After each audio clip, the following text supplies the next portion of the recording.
Hey yo, it's Tazan and welcome back to another video. Just a quick reminder, this video may or may not contain spoilers from the previous part of the video, which is on my very good friend Sky's channel. So watch the first part before this one. I left the link in the description. Go check Sky out, he's awesome, it's absolutely amazing content, goes after him, and yeah, that's it. With that done, enjoy the video.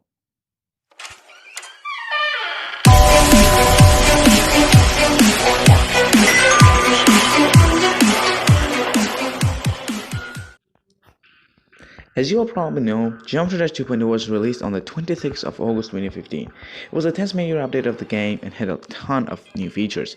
This one robot was introduced, 2 more levels were added, triggers in the editor, and that we all use alpha move, so on.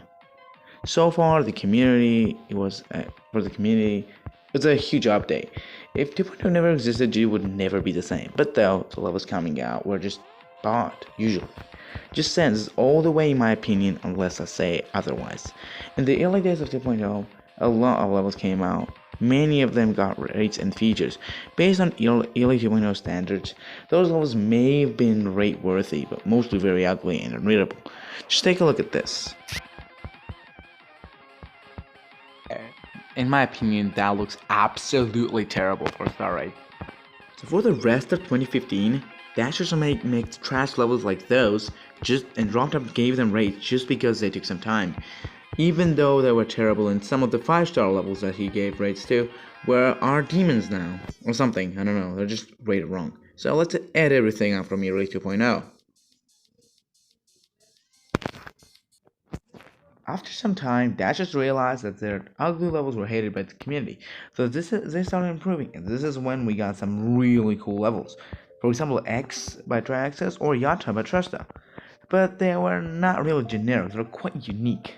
But a really famous creator back in the day, Triaxis, made a level called Tier Nostalgist. It was an EDD moon, quite a long one, with 2.0 features and 1.0 block design. This was the beginning of the layout trend. It got and still is extremely generic, and a lot of people still make them. Some of them are rated, such as LF0 and Omorphia, but those levels have amazing effects, so they do deserve it. Another thing that was popular and generic as well was auto and tutorial levels. They may have had some cool stuff, but they're not the best looking ones. It was a trend for some time and then got generic, and now nobody makes actual auto levels. They're either art, movies, or something else.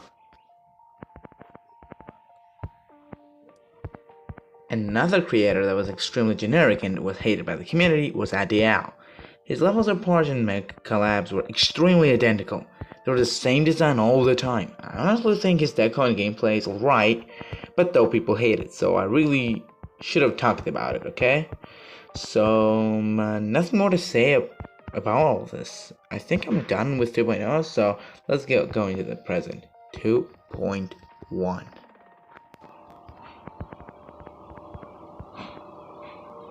Before I get into it, let's briefly talk about Update 2.1. Update 2.1 is the 11th main update of the game, available on Steam since the 16th of January 2017, and available on iOS, Android, and Amazon since the 18th.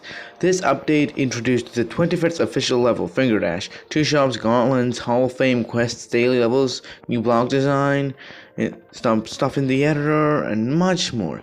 Now let's talk about the genericness and the levels being generic. In Update 2.1, not many things were added in the editor, but there were some blocks and new game mode. People sadly started misusing these features, which would start a whole new trend of new generic levels. In this time, many generic creators came to show, like Lemons and Torch 121. This new style would consist of a low amount of block design and usage of secondary color, and also some overused effects. This trend was huge in early 2.1, and the community accused mods and Rob for being jerks and sending and featuring these levels.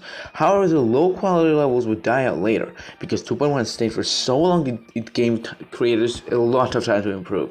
Also, I want to talk about Downlight Flow though. Tenlex was a really popular creator in 2.1 and 2.0. His levels were kind of unique and they had good effort in them.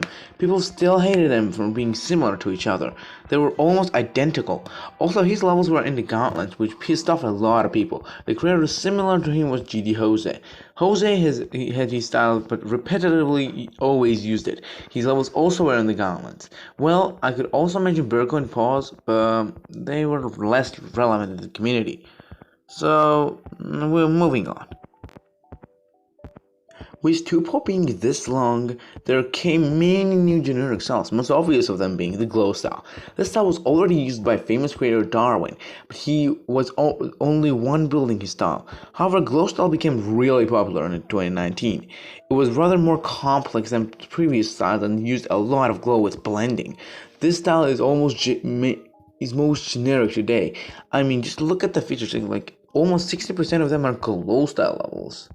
Another big style is modernistic, started by Optical. This style is using solid colors for most parts, and they almost always have custom background, orbs, and portals. This style was pretty easy to master, we had a lot of room of uniqueness.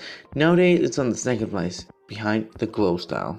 This is the story of the generic levels. Thank you for making this far, dude. Thanks for watching this video. So, also, I have quite a lot of things to say, so if you stay in for a little more, I would really appreciate. I mean, like, I know I should have just said all those things that I'm saying right now in the beginning, but let's put it in the end to, like, not waste too much time, you know?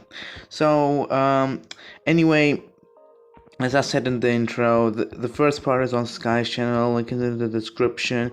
Go check him out, he's an awesome guy. Special thanks to Myth, he's one of the coolest geometry dashers ever in my opinion. He's an amazing dude. Goes up to him as well. Link is in the description. And that's pretty much it. So, again, thank you everyone for watching this video. Please consider subscribing. There's this bug in YouTube that makes you unsubscribe for a little. So, if you think you're subscribed, check it out if you really are. With that done, thank you for watching. Enjoy your rest of the day.